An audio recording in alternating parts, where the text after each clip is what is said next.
guys! So as you can tell from the title, today we will be talking about making your notes look good and organized. I know lots of people have made videos about this, but few of them consider the fact that we want our notes to look good, but we'd rather spend time binge watching on Netflix. Am I right? So thank God for me, I am taking your busy schedules into account. Today, we won't just be talking about how to make your notes look good and organized, we will be talking about the most efficient ways of making them so. So why is this important? Your notebook can be a reflection of your mind. Organized notes can signify clarity about the lesson. A lot of times before I started rewriting my notes, this is how I would study. Reading.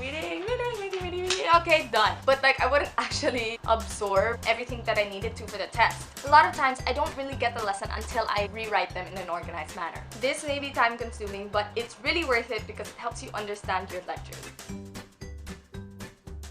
One of the most important things in note making is establishing hierarchies. So this means exhibiting what is the overall idea and what ideas are under it. There are lots of methods to do this, so let's start with flowcharts. This works really well with processes,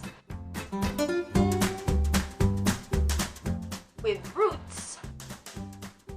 The second way to establish hierarchies in notes is Oxford outlines. If you're talking about hierarchies, the outline is the king. I just made a hierarchy joke. Outlines are really good at showing what's under what, but they can be ineffective if all your notes are written in outline form. You have to create breaks in your notes, otherwise it's gonna look like one big blob. Outlines are really good for general ideas, but not details. How I use outlines studying is that I have my notebook, but then I also have a separate sheet which is just an outline of all of the topics in general form, no detail, so that I can keep looking back at it while I'm studying. Number 3, mind maps are really similar to outlines, except instead of having them under each other, they branch out and they're more visual. Number 4, fonts and highlighting. This is one of my favorite things in note making because other than establishing hierarchies, they also add color and style to your notebook. It's good to use fonts that are easy to read. So I have 2 highlighters, a basic yellow one. So ugly.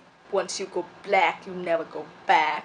And I have a pink highlighter. Side note, this pink highlighter is from Muji and it's so great. Like one side is a marker, which I use for drawing and flowcharts. And the other side is a highlighter, which is transparent in the middle. I don't know if you can see it. Am I doing this right? I know a lot of vloggers do this. It's transparent in the middle so that you see what you're highlighting while you're doing it. Another method of establishing hierarchies, tables. This is very useful when there are overlapping ideas. Or you can make a checklist of characteristics. Different colored pens. Aside from my highlighters, I also have one different colored pen just so I can distinguish things from others. This is my different colored pen. It's also from Muji. As you can tell, I love Muji. The second thing we will be talking about is when to draw. Drawing is a great tool, however, it should be used sparingly as it takes quite a lot of time to do it.